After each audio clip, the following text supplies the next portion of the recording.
யாழ்ப்பாணம் அறிவித்திருப்பது தலைவர், நிர்வாகிகள் மற்றும் இந்த இணைப்பில் இணைந்துள்ள அனைத்து சான்றோர் பெருமக்கள் அனைவருக்கும் இனிய மாலை வணக்கங்களும் வாழ்த்துக்களும். வாழ்க வளமுடன். ஆசானின் அருள் சக்தியானது இந்த இணைப்பில் உள்ள நம் அனைவரது உடலிலும் உயிரிலும் கலந்து என்றும் எப்பொழுதும் நம்மை வழிநடத்தி செல்ல வேண்டுமாய் வேண்டி வணங்கி அவரது ஆசையினை பெற்றுக்கொண்டு இந்நாள் நிகழ்ச்சியினை தொடங்குவோம். வாழ்க வளமுடன், வாழ்க வளமுடன். இன்று சிந்திக்க இருக்கக்கூடிய தலைப்பு மனவளக்கலை. மனவளக்கலை அப்படின்னால எல்லாருக்குமே நம்ம தெரிஞ்ச அன்பர், நம்ம எல்லாருக்குமே மனவளக்கலையை பத்தி எல்லாம் தெரிஞ்சதுதான். இருந்தாலும் இதை மீண்டும் நம்ம அசை போடும்போது, இந்த விஷயங்களை பத்தி அசை போடும்போது நமக்கு இன்னும் அதுல ஒரு நல்ல ஒரு ஈர்ப்பு, ஒரு உணர்வு நமக்கு வர ஆரம்பிக்கும். அதை பத்தி தான் நம்ம சிந்திக்க இருக்கிறோம். மனவளக்கலை அப்படின்றது என்ன அப்படின்னா, முதல்ல மனிதனம் புனிதனாக்கக்கூடியது அப்படின்னு சொல்லி மகிழ்ச்சி சொல்றாங்க. அதாவது இந்த மனவளக்கலையில தான் உயரவும் பிறரை உயர்த்தவும் ஏற்ற ஒரு பயிற்சியின் தொண்டுதான் இந்த மனவளக்க கலையில அடங்கி இருக்குது அப்படின்றாங்க. அது முதல்ல மனிதனாக வாழணும் அப்படின்னா, மனிதன் அப்படின்னு பார்த்தோம்னா முதல்ல எதெல்லாம் சேர்ந்தது மனிதன் அப்படின்னா, உடல், உயிர், மனம் மூன்றும் சேர்ந்ததுதான் மனிதன். இந்த மனிதனாக வாழணும் அப்படின்னா 3 நல்லா இருக்கணும். 3 நல்லா இருந்தாதான் மனிதனாக வாழ முடியும். அதுக்கு உண்டான பயிற்சிகள் தான் மகிழ்ச்சி இந்த மனவளக்கலையில நமக்கு கொடுத்திருக்காங்க. அதாவது உடல் நலமாக இருக்கிறதுக்கு உடற்பயிற்சி, உயிர் வளம் பெற்று நல்ல நீண்ட ஆயுளோட இருக்கிறதுக்கு காயகல்ப பயிற்சி, மனம் அமைதியா இருந்து இறைநிலையோட ஒன்றி நிற்கும் வகையில அகத்தவம் என்னும் ஒரு கலை, சமுதாயத்துல எல்லா மக்களோடும் அனைத்து மக்களோடும் இனிமையாக இருக்கக்கூடிய ஒரு அகத்தாய்வு என்னும் ஒரு கலை, பிறகு ஒழுக்கம், கடமை, ஈகை என்னும் அறநெறி காணும் கலை, இறைநிலையே மனிதனாக வந்த இறைநிலையின் தன்மாற்ற வரலாற்றை விளக்கக்கூடிய பிரம்ம ஞானம் அனைத்தும் அடங்கிய வாழ்க்கை கலை தான் மனவளக்கலை. இத்தனையும் தான் நம்ம இந்த மனவளக்கலையில இருக்குது. ரொம்ப அற்புதமாக வேதாத்திரி மகரிஷி ரொம்ப எளிமைப்படுத்தி இதை கொடுத்திருக்காங்க. அதாவது இந்த மனவளக்கலை அப்படின்னு உலக சமுதாய சேவா சங்கம் என்ற அமைப்புக்கு கீழே முதல்ல மகரிஷி மெய்விளக்க தவ மையம் அப்படின்னா முதல்ல ஆரம்பிச்சாங்க. அதுக்கு பிறகுதான் மனவளக்கலை மன்றம் அப்படின்ற பெயர்ல மாற்றம் பெற்றது. இந்த மனவளக்கலையில ஒவ்வொரு மனிதனுக்கும் இந்த மனவளக்கலை வேணும் அப்படின்றாங்க. ஒரு மனிதனுக்கும் இந்த மனவளக்கலை இருந்தது அப்படின்னா வாழ்க்கையில எந்த விஷயத்துக்காகவும் பயப்படவோ கவலைப்படவோ எதுவுமே வேண்டாம் அப்படின்றாங்க. இது ஒண்ணு தெரிஞ்சுட்டு, அதாவது பெரிய டாக்டரா இருக்கலாம், வக்கீலா இருக்கலாம், கலெக்டரா இருக்கலாம், இன்ஜினியரா இருக்கலாம், எவ்வளோ விஷயங்கள் எல்லாம் நிறைய படிச்சிருக்கலாம், என்ன வேணாலும் படிச்சிருக்கலாம். ஆனால் இந்த மனவளக்கலை அப்படின்ற ஒரு பயிற்சி நமக்கு இல்லை அப்படின்னா வாழ்க்கை வாழ்வதற்கு தகுதி இல்லாதவர்களாக ஆகிவிடுவோம். வாழ்க்கை வாழ தகுதியா இருக்கணும், தகுதி வரணும் அப்படின்னா இந்த மனவளக்கலையை ஒவ்வொரு மனிதனும் கத்துக்கிட்டோம் அப்படின்னா வாழ்க்கை வாழ்வதற்கு நம்ம தகுதியுடையவர்களாக ஆகுவோம் அப்படின்றதுல 100க்கு 100 உண்மையான ஒரு விஷயம். அதாவது மகரிஷி உலக அமைதி வேணும் அப்படின்றாங்க. அதுக்காக ஏற்படுத்தப்பட்ட இதான் மனவளக்கலை. உலக அமைதி அப்படின்னா எப்படி வரும் அப்படின்னு பார்த்தோம் அப்படின்னா, ஒவ்வொரு தனி மனிதனுக்குள்ளரையும் அந்த அமைதி இருந்தா தான் உலக அமைதி வரும் அப்படின்னு சொல்லியிருக்காங்க. ஒரு தனி மனிதனுக்குள்ளரையும் அந்த அமைதி வரணும் அப்படின்னா அவன் எப்படி இருக்கணும் அப்படின்னா உடல் அளவுல, மனதளவுல, உயிரளவுல ஆரோக்கியமா இருக்கணும். அப்படி இருந்தால் மட்டும்தான் அவனுக்குள்ளர அமைதி இருக்கும். அப்ப இந்த 3க்கும் உண்டான பயிற்சிகள் இந்த மனவளக்கலையில நமக்கு மகிழ்ச்சி கொடுத்திருக்காங்க. இந்த 3 நல்லா இருந்தாதான் அவனுக்குள்ளர அமைதி வரும். அப்ப அவனுக்குள்ள ஒவ்வொரு தனி மனிதனுக்குள்ளர அமைதி இருந்தது அப்படின்னா அந்த குடும்பத்துல அமைதி வரும். குடும்பத்துல அமைதி வந்துருச்சு அப்படின்னா சுற்றம் அமைதியா இருக்கும். சுற்றம் அமைதியா இருந்தது அப்படின்னா இந்த ஊர் நல்லா இருக்கும். ஊர் நல்லா இருந்ததுன்னா உலகம் அமைதியா இருக்கும். அப்ப உலக அமைதி வரணும் அப்படின்னா, உலகத்துல ஒரு அமைதி உண்டாகணும் அப்படின்னா ஒரு தனி மனிதனுக்குள்ளரையும் அந்த அமைதி வரணும் அப்படின்றத மகரிஷி வந்து, அதாவது இந்த கலையை கொடுக்கறதுக்கு 30-40 ஆண்டு காலம் ஆராய்ச்சி பண்ணி அவருடைய வாழ்க்கையை முழுவதுமாக அர்ப்பணித்து கொண்டு இந்த மனவளக்கலையை நமக்கு கொடுத்திருக்காங்க. அப்ப ஒவ்வொரு தனி மனிதனுக்குள்ளரையும் இந்த அமைதி வரணும் அப்படின்னா, இந்த பயிற்சிகள் அவன் எடுத்துக்கிட்டாச்சு அப்படின்னா அமைதி கிடைக்கும். அப்ப ஒவ்வொரு தனி மனிதனும் அமைதி இருந்தா உலகம் அமைதியா இருக்கும் அப்படின்றத மகரிஷி வந்து கண்டுபிடிச்சு ஒரு தனி மனிதனும் அமைதியா இருப்பதற்கு உண்டான அனைத்து விதமான பயிற்சிகளும் நம்மளுக்கு இந்த மனவள கலையில அழகா ரொம்ப அற்புதமாக வடிவமைச்சிருக்காங்கன்னு சொல்லலாம். அதாவது இது ஒரு கதை சொல்லலாம். கதை அதாவது ஒரு படகோட்டி ஒரு மகான படகுல, இது ஏற்கனவே சொல்லப்பட்ட கதையாக இருக்கலாம், இருந்தாலும் கூட இந்த இடத்துல இது வந்து நமக்கு தெரிஞ்சுக்கணும். ஆத்துல ஒரு கரையில இருந்து அக்கறைக்கு போக வேண்டியது இருக்குது. அவர் பெரிய மகான், வேத வித்வான்னு சொன்னா நிறைய வேதங்களை கத்துக்கிட்டவர். அவரு படகுல பயணிக்கிறாரு. அந்த படகோட்டி வந்து கூட்டிட்டு போறாரு. அப்ப கூட்டிட்டு போகும்போது இந்த மகான் வந்து கேக்குறாரு அந்த படகோட்டி கிட்ட, அப்பா வேதங்கள்ல இந்த விஷயங்கள் உனக்கு தெரியுமா?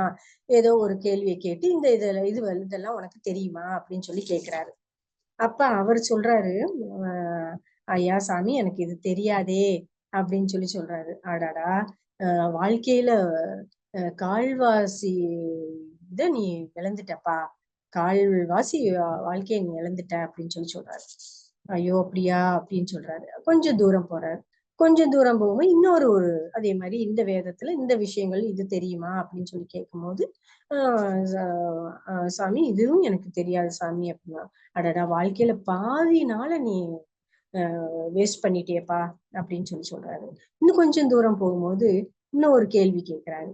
அப்ப கேட்கும்போது அதுவும் அவனுக்கு தெரியல சாமி எனக்கு அப்படின்னு சொல்லவும், வாழ்க்கையில முக்கால்வாசி காலத்தை நீ வேஸ்ட் பண்ணிட்டப்பா அப்படின்னு சொல்லி சொல்லுவாராம். அப்புறம் இன்னும் கொஞ்சம் தூரம் போயிட்டு இருக்கும் போது அந்த படகுல ஓட்ட விழுந்துரும். அப்ப இவருக்கு படகோட்டி கேக்குறாரு, சாமி உங்களுக்கு நீச்சல் தெரியுமா அப்படின்னு சொல்லி கேக்குறாரு. தெரியாதேப்பா அப்படின்னு சொல்லி சொல்றாரு. ஐயோ, வாழ்க்கை முழுவதுமே நீங்க வேஸ்ட் பண்ணிட்டீங்களே சாமி அப்படின்னு. ஏன்னா வாழ்க்கை முழுவதுமே இழந்துட்டீங்களே. ஏன்னா நீச்சல் தெரியலன்னா என்ன ஆகும்?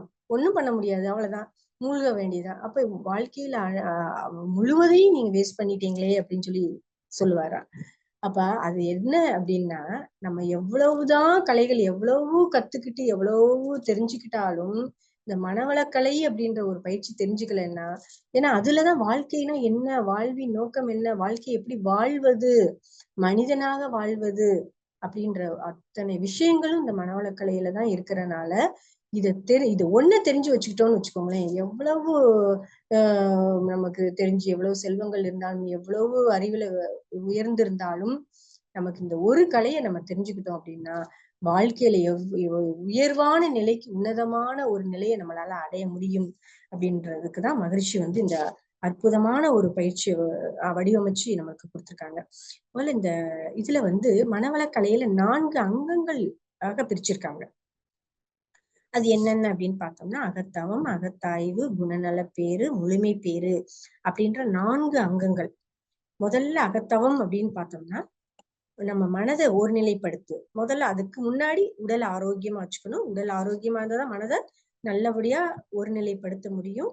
அப்ப உடலுக்கான அந்த உடற்பயிற்சியை கொடுத்து மனதை ஒருநிலைப்படுத்துவதற்காக, மன அலைச்சல் வேகத்தை குறைப்பதற்காக, மனதிற்கு ஒரு ஆற்றலை கொடுக்கக்கூடிய ஒரு அற்புதமான ஒரு பயிற்சி தான் அகத்தவம் அப்படின்னு சொல்லி சொல்றாங்க. இப்ப இந்த அகத்தவத்துல மனம் அமைதி நிலையை அடைந்து அதுல நமக்குள்ளார இருக்கக்கூடிய தேவையில்லாத குணங்களை அத தூய்மை பண்ணிக்கிறதுக்காக, நம்ம மனதை தூய்மை செய்வதற்காக எடுத்துக்கொள்ளக்கூடிய ஒரு பயிற்சின்னு சொன்னா அது அகத்தாய்வு. அப்ப அந்த தூய்மையில மேலும் மேலும் நம்ம முயற்சி பண்ணி நம்மளுடைய குணங்களை நல்ல ஒரு நிலைக்கு உயர்வடைய செய்வதற்கு உண்டான ஒரு பயிற்சி அதுதான் குணநல பேறு அப்படின்னு சொல்லி சொல்றோம். குணநல பேறு இந்த தூய்மையில், இந்த மனம் வந்து தூய்மையான ஒரு நிலையில இருந்து அத நம்ம அந்த பூரணத்தை அடையக்கூடிய ஒரு இது முழுமை பேறு அப்படின்னு சொல்லி சொல்றோம். பூரணத்தை அடைவது முழுமை பேறு. இது இந்த மாதிரிதான் வந்து இந்த 4 அங்கங்களாக தான் மனவளக்கலையை வந்து பிரிச்சிருக்காங்க. இதுக்கு உண்டான பயிற்சிகள் அனைத்தும் நம்ம மனவளக்கலையில இருக்குது. இப்ப மனிதன் பார்த்தோம்னா 4 படிகளாக இருக்கிறாங்க அப்படின்னு சொல்லி மகிழ்ச்சி சொல்றாங்க. 4 படிகள் அப்படின்னு பார்த்தோம் அப்படின்னா, அதாவது உலகத்துல மனிதன் தோன்றி பல கோடி ஆண்டு காலம் ஆயிடுச்சு. எத்தனையோ வருஷம் ஆண்டு ஆயிடுச்சு.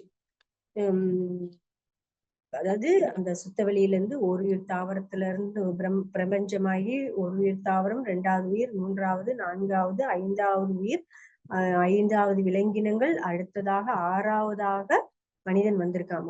முதல்ல ஒரு ஆதிவாசியாக இருந்த மனிதன் அடுத்தடுத்து பார்த்தா பல கோடி பிறவிகள் எடுத்துதான் நம்ம இப்ப வந்திருக்கோம். ஆதிவாசியா இருந்தபோது எப்படி இருந்தோம் அப்படின்றது தெரியும். ஆதிவாசியாக இருந்த மனிதன் எவ்வளவு எல்லா விதத்திலையும் டெவலப் ஆகி விஞ்ஞானத்துல நல்ல ஒரு விஞ்ஞான அறிவுல நல்ல முன்னேற்றம் அடைந்து இப்ப பார்த்தா கம்ப்யூட்டர் காலம் ஆகி போச்சு. அந்த அளவுல எல்லா இடத்துலயும் இயந்திரங்கள் நமக்கு அனைத்துலயும் அதை பயன்படுத்தக்கூடிய அளவுக்கு விஞ்ஞானத்துல நல்ல ஒரு முன்னேற்றம். அந்த அளவுல சிந்தனை ஆற்றல் மேலோங்கி இருக்குது.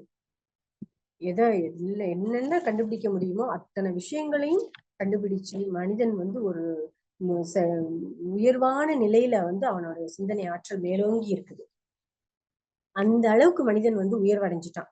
ஆதிவாசியா இருந்த மனிதன் அந்த அளவுக்கு முன்னேற்றம் அடைந்து வந்திருக்கான். ஆனால் வாழ்வியல் துறையில, வாழ்க்கை துறையில அவன் இன்னும் முழுமையாக அடையவில்லை. அதனாலதான் பிரச்சனை, சிக்கல்கள், ரொம்ப குழப்பங்கள், வாழ்க்கை எப்படி வாழ்வது என்று தெரியாம இருந்துகிட்டு இருக்கான். எல்லா விஷயத்திலும் முன்னேறி வந்த மனிதன் அந்த வாழ்க்கைய எப்படி வாழ்வது அப்படின்றது தெரியாம அந்த துறையில அவன் அப்படியே நின்னுட்டான்.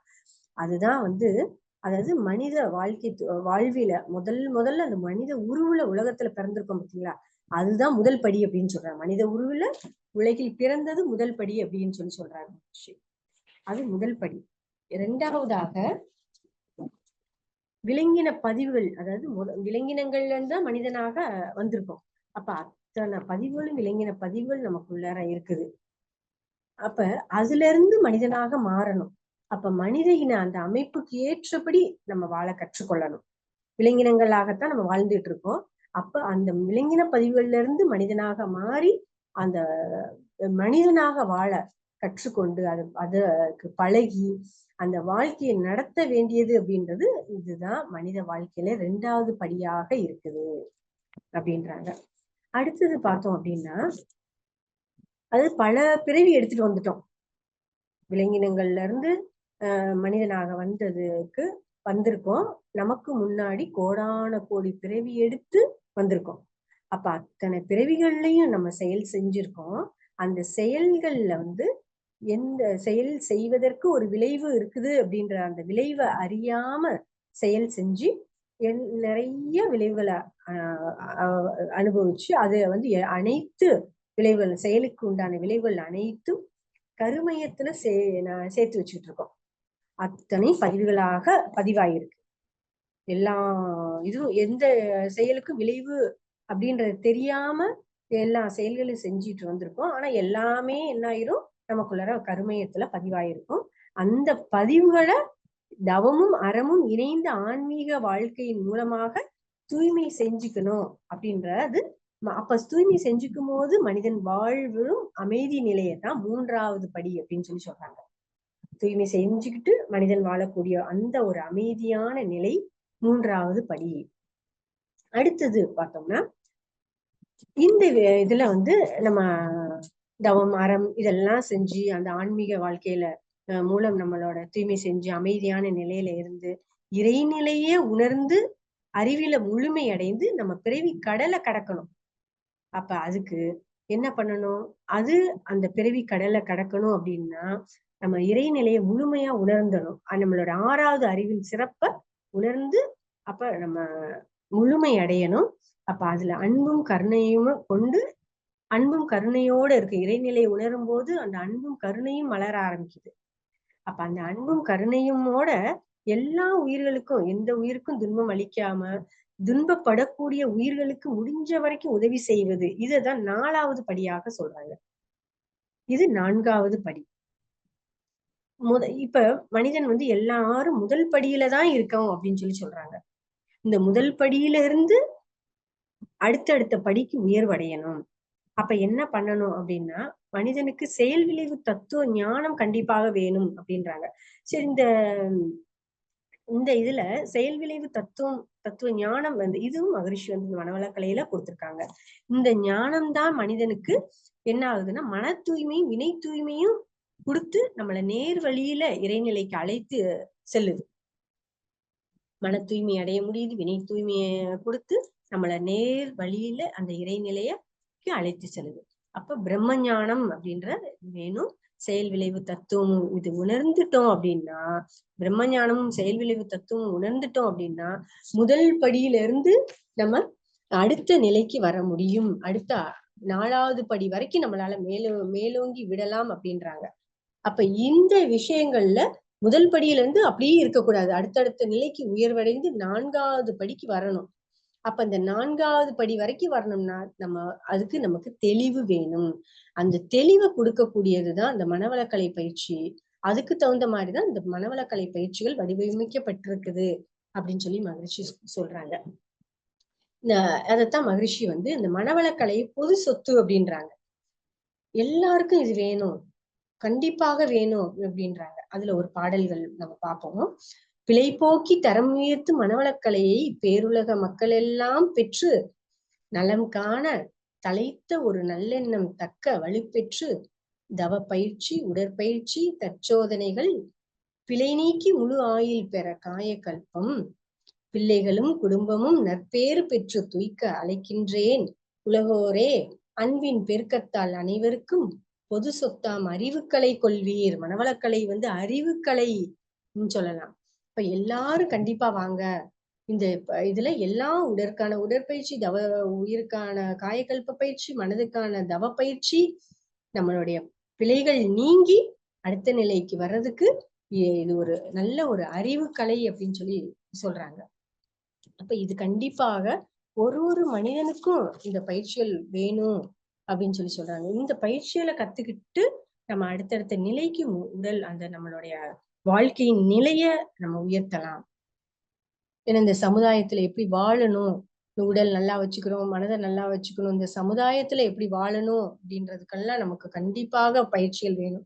எல்லாரோடைய எப்படி உதவியுமோட நம்ம வாழ்க்கையை வாழணும் அப்படின்றதுக்கு உண்டான பயிற்சிகள். அதுதான் இந்த மனவளக்கலையின் சிறப்பு பத்தி மகிழ்ச்சி இன்னொரு பாடல்கள்ல சொல்லியிருக்காங்க.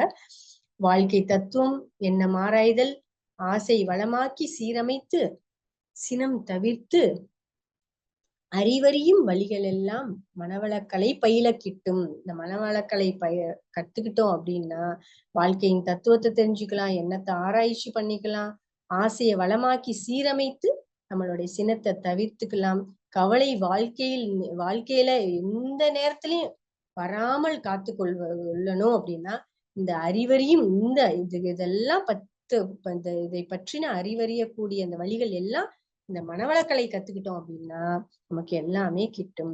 வாழ்க்கையிலே உடல் உள்ள சோர்வு போக்கி எந்த வயதினரும் காயக்கல்பக்கலை கற்று தங்கள் வாழ்க்கையிலே வளம் பெற்று தங்களுக்கு பின்னால் வரும் பிறவி சந்ததிகள் வளம் பெறவும் காண்போம்ன்றாங்க. அதாவது நம்ம வாழ்க்கையில நமக்கு மட்டும் இல்ல, நம்ம நல்லா இருந்து நம்ம உடல் அளவுல மனதளவுல உயிரளவுல ஆரோக்கியமா இருந்து நம்ம வாழ்க்கையை நல்லபடியா இருந்து அந்த அறிவின் 6வது அறிவை உயர்த்தி இறைநிலையை உணர்ந்து நம்மளும் அந்த ஒரு முழுமை பேரை அடைந்து அது மட்டும் அல்லாமல் நம்மளுடைய பிறவிகளுக்கும் நம்ம அடுத்த பிறவியாக சொல்லக்கூடிய நம்ம சந்ததிகளுக்கும் அதை கொண்டுட்டு போக முடியும். அவங்களுக்கும் இதை வந்து நம்ம கொடுக்க முடியும், அவங்களும் இதனால நல்ல பலன் காண முடியும் அப்படின்றதுக்காக மனவளக்கலையை நம்ம கத்துக்கணும். நமக்கு மட்டும் இதோட முடிஞ்சிடக்கூடாது, நம்மளுடைய சந்ததிகளும் நல்லா இருக்கணும் அப்படின்னா ஒவ்வொரு மனிதனுக்குள்ளரையும் ஒவ்வொரு குடும்பத்துக்குள்ளரையும் இந்த மனவளக்கலையே கொண்டு செலுத்தணும், கொண்டு போகணும். அப்படின்னாதான் அப்பனாதான் நம்மளும் நல்லா இருந்து குடும்பம் நல்லா இருந்து நம்மளுடைய சந்ததிகள் எல்லாம் நம்மளுடைய வாரிசுகள் அனைவரும் நம்ம நல்லா இருக்கும், அந்த உலகம் நல்லா இருக்கும். மகான் கண்ட அந்த உலக அமைதி நம்மளுக்கு கிடைக்கணும் அப்படின்னா இந்த மனவளக்கலையின் சிறப்பை ஒவ்வொருத்தவங்களும் புரிஞ்சுக்கணும். ஏன்னா வாழ்க்கை தத்துவத்தை புரிஞ்சுக்கும் போதுதான் நம்ம வாழ்க்கையை எப்படி நடத்துறது அப்படி இது வரைக்கும் நம்ம வந்து எப்படி வாழ்ந்துகிட்டு இருக்கோம் அப்படின்னா, தத்துவத்தை புரிஞ்சுக்காம இருட்டுல வாழ்ந்துகிட்டு இருக்கோம். அறியாமை அப்படின்ற இருளுக்குள்ளர நம்ம இருந்துகிட்டு இருக்கோம். நிறைய தவறுகள் செஞ்சு சிக்கல்களை ஏற்படுத்திக்கிட்டு துன்பத்துக்கு ஆளாயிட்டு அதுல இருந்து எப்படி மீண்டு வர்றது அப்படின்றது தெரியாம வந்த சிக்கல்களை எப்படி எடுக்கிறதுன்னு தெரியல, சிக்கல்களை ஏற்படுத்திக்காம இருக்க முடியல, எப்படி சிக்கலை ஃபேஸ் பண்றதுன்ற தெரியல. அப்ப இந்த துன்பத்துல இருந்து நம்மளை எப்படி காப்பாத்திக்கிறதுன்னு தெரியல. அப்ப இதுக்கெல்லாம் தான் மகரிஷி வந்து வாழ்க்கை தத்துவத்தை கொடுத்திருக்காங்க. இத புரிஞ்சுக்கிட்டு ஒவ்வொரு மனிதனும் அந்த வாழ்க்கை தத்துவத்தை புரிஞ்சுட்டு வாழ்க்கையை நடத்தினா, வாழ்க்கைனா என்ன, வாழ்வின் நோக்கம் என்ன அப்படின்றத முழுமையா நம்ம புரிஞ்சுக்கிட்டோம் அப்படின்னா, தெரிஞ்சுக்கிட்டோம் அப்படின்னா வாழ்க்கையை சிறப்பாக வாழ முடியும் அப்படின்றதுக்காக இந்த மனவளக்கலைய ரொம்ப அற்புதமா நம்மளுக்கு வடிவமைச்சு கொடுத்திருக்காங்க. அதுல எல்லாமே எல்லா விஷயங்களும் மனிதனுக்கு தேவையான அத்தனை விஷயங்களும் இதுல அடங்கிருது. இதுக்காக வேற எங்கேயும் நம்ம போக வேண்டிய அவசியம் இல்லை. வேதங்கள் கத்துக்கணும், அது கத்துக்கணும், இது கத்துக்கணும், எதுவுமே தேவையில்லை. எல்லாத்தையும் ஆராய்ச்சி பண்ணிதான் மகரிஷி வந்து நம்மளுக்கு ஒரு எசன்ஸா கொடுத்துட்டாங்க. அப்படியே ஜூஸா நமக்கு கொடுத்துட்டாங்க. அத்தனையும் ஆராய்ச்சி பண்ணி அவரு வாழ்க்கையில அவ்வளவு விஷயங்களையும் ஆராய்ச்சி பண்ணி அவர் உடலை ஆய்வுக்கூடமாக எடுத்துக்கிட்டு அவரோட வாழ்க்கைய முழுமையா அர்ப்பணித்து நம்மளுக்கு ஈஸியா, அதாவது எல்லாரும் ஃபாலோ பண்ணக்கூடிய அளவுக்கு பாமர மக்கள் கூட இத வந்து ஈஸியா புரிஞ்சிக்கக்கூடிய அளவுக்கு எளிமையா அதை ஃபாலோ பண்ணக்கூடிய அளவுக்கு வந்து நமக்கு மகரிஷி வந்து இந்த மனவளக்கலையை வந்து சிறப்பாக அமைச்சு கொடுத்திருக்காங்க. இத வந்து நம்ம அதாவது ஒரு கால் பாகம் மட்டும்தான் புரிஞ்சிருக்கோம்னு சொல்லலாம். மகரிஷி கொடுத்த அவ்வளவு விஷயங்களையும் இப்ப நம்ம படிக்க படிக்க கேட்க கேட்க கேட்க எவ்வளவு அழகா நம்ம இறைநிலையெல்லாம் எவ்வளவு ஈஸியா விளக்கி இருக்காங்க அப்படின்னு சொல்லி இது பண்ணலாம். ஏன்னா அந்த காலத்துல மகான்கள்லாம் நிறைய விஷயங்கள் சொல்லாத விஷயங்கள் எதுவும் இல்லை. வள்ளலார்லாம் எந்த விஷயம் சொல்லாத விஷயங்கள் இல்லை. ஆனா அத்தனை விஷயங்களையும் எல்லாராலையும் புரிஞ்சுக்க கூடிய முடியல. அவங்க நிலைக்கு நம்மளால உயர்வடைய முடியல. அப்ப அவங்க அந்த நிலையில நம்ம அறிவை வளர்த்து அதெல்லாம் புரிஞ்சுக்கணும்னா முடியல. அவங்களாலையும் இந்த நிலையில இருக்கக்கூடியவங்களுக்கு விளக்க முடியல. இப்ப ரொம்ப சிரமப்பட்டிருக்காங்க. அப்ப அதெல்லாம் மகிழ்ச்சி வந்து ஆராய்ச்சி பண்ணி எல்லாரும் புரிஞ்சுக்கக்கூடிய அளவுக்கு இருக்கணும். அது எப்படி எளிமைப்படுத்தி கொடுத்தா எல்லாரும் புரிஞ்சுக்க முடியும்? படிச்சவங்க படிக்காதவங்க எல்லாராலும் பாமர மக்கள் அனைவரும் புரிந்து கொள்ளக்கூடிய அளவுக்கு வந்து நமக்கு ரொம்ப அழகா அற்புதமா வடிவமைச்சு எளிமையா நமக்கு கொடுத்திருக்காங்க பாருங்க. அதே நேரத்துல கடைசியா இறைநிலைய உணர எப்படி உணரணும், எப்படி இறைநிலைனா என்ன அப்படின்ற இறைநிலை தத்துவத்தை பிரம்ம ஞானத்தை ஈஸியா நமக்கு கொடுத்திருக்காங்க. இந்த மனவளக்கலையில தான் இந்த ஒரு சிறப்பு இருக்குன்னு சொல்லலாம். வேற எதுலயும் நம்மளால வந்து புரிஞ்சுக்க முடியாது. நம்ம அறிவுக்கு, அதாவது நம்மளுடைய சிற்றறிவுக்கும் புரிந்து கொள்ளக்கூடிய அளவுக்கு மனவளக்கலை இருக்குதுன்னு சொல்லலாம். அற்புதமாக வடிவமைச்சிருக்காங்க. அதான் மனவளக்கலை மூலம் இறைநிலையை எளிதில் உணரலாம்னு சொல்லி மகிழ்ச்சி இன்னொரு பாடல்கள்ல சொல்லியிருக்காங்க. இறைவனுக்கு கற்பனையால் கதையை புனைந்து காட்டி எப்போதும் எவரும் இறைநிலை உணர முடியா முறையினிலே ஆன்மீகத்துறை இருட்டில் உள்ளது. அது ஈஸியா புரிஞ்சுக்கக்கூடிய அளவுக்கு இல்லாம ஆன்மீகத்துறை எப்படி இருக்குன்னா இருட்டுலதான் இருக்கு. அந்த கதை இந்த கதை எல்லாம் சொல்லி இறைவனுக்கு ஒரு கற்பனை கதையெல்லாம் சொல்லி யாரும் புரிஞ்சுக்க முடியாத அளவுக்கு நிலை இருந்துட்டு இருக்கு. அப்ப முயற்சி மிக்க இளைஞர்களுக்கு முறையாக அந்த நிறைவான பேராற்றல் தெய்வ நிலை காட்டி நில உலக மக்களுக்கு நேர்மையில் ஆன்மீகம் குறையின்றி போதிக்க. இப்ப உள்ள இளைஞர்களுக்கு கொடுங்க அப்படின்றாங்க. வரக்கூடிய ஜெனரேஷனுக்கு கொடுக்கும்போது அந்த நிறைவான அந்த பேராற்றல் பற்றி அந்த தெய்வ நிலையை காட்டி இந்த மக்களுக்கு நல்ல ஒரு முறையில நேர்மையான முறையில அந்த ஆன்மீகத்தை குறையின்றி போதிக்கிறதுக்கு இந்த மனவளக்கலையை கொடுக்குறேன் அப்படின்ட்டாங்க. அதைத்தான் உலகோரே பயின்று நலம் காண்பீர் அப்படின்னு சொல்லி இந்த பாடல்கள்லயும் அற்புதமாக மகரிஷி வந்து நமக்கு கொடுத்திருக்காங்க. இப்போ ஒவ்வொரு விஷயங்களும் அழகாக வடிவமைச்சு நமக்கு வந்து கொடுத்திருக்காங்கன்னா இப்ப இத வந்து ஒவ்வொரு மனிதனும் நம்ம புரிஞ்சுக்கிட்டு தெரிஞ்சுக்கிட்டு வாழ்க்கையில அதை வந்து அப்ளை பண்ணி, ஏன்னா இவ்வளவு நாள் நம்ம ஒரு பழக்கத்துல வாழ்ந்துட்டோம். இத வந்து மனவளக்கலை அப்படின்றது ஒரு சிறப்பான ஒரு விளக்கம் நமக்கு கிடைச்சிருக்கு.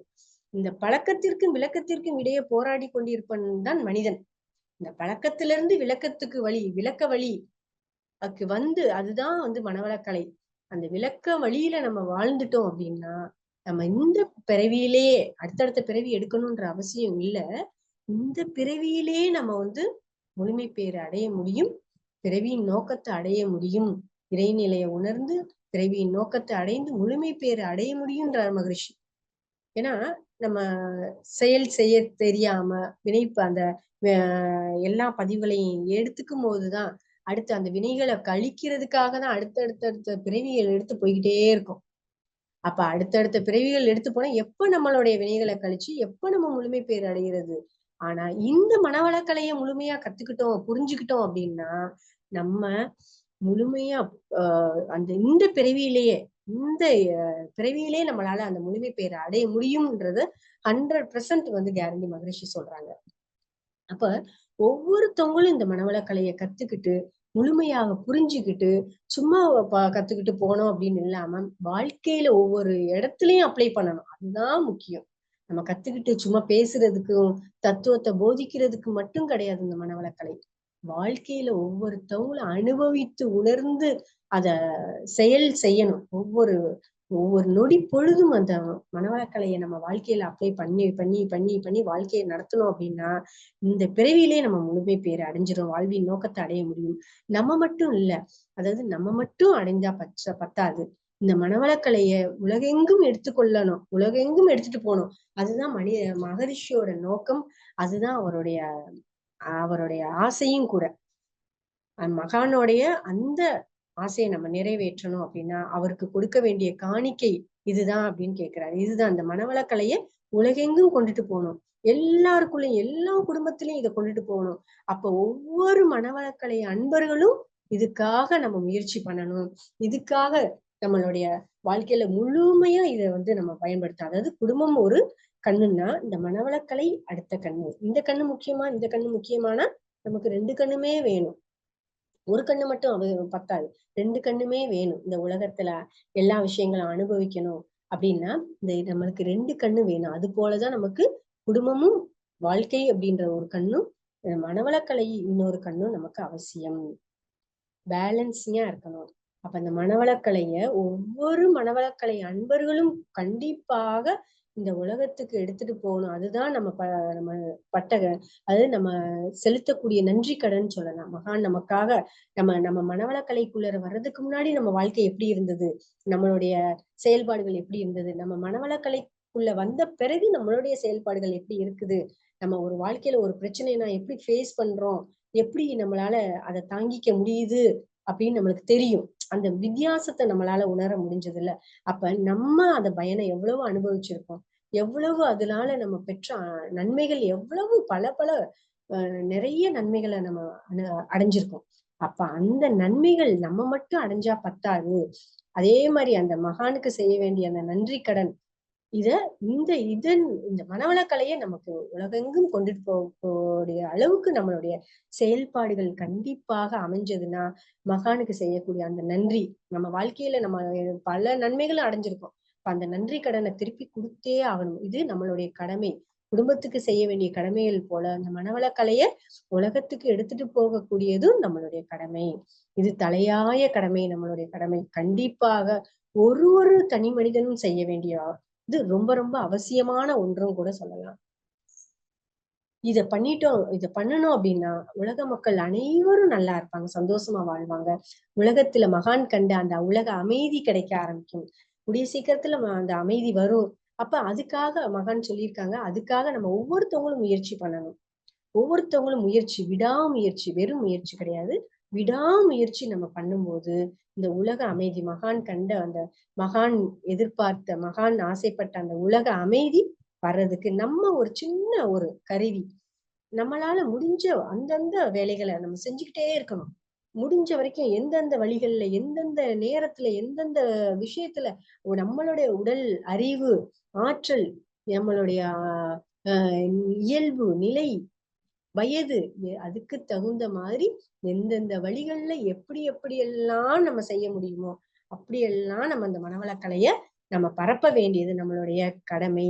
இதுதான் நம்ம அப்படி செய்யும் போது ஒவ்வொருத்தவங்களுக்கும் ஒவ்வொருத்தவங்களுடைய கருமையத்திலும் அந்த மகான் நமக்குள்ளார இருப்பாரு. அந்த கருமையத்தோடு இணைந்து செயல்பட ஆரம்பிச்சிருவாரு மகான். நம்ம ஒரு அடி வச்சா மகான் உள்ள இருந்து 100 அடி வைக்க ஆரம்பிச்சிருவாரு.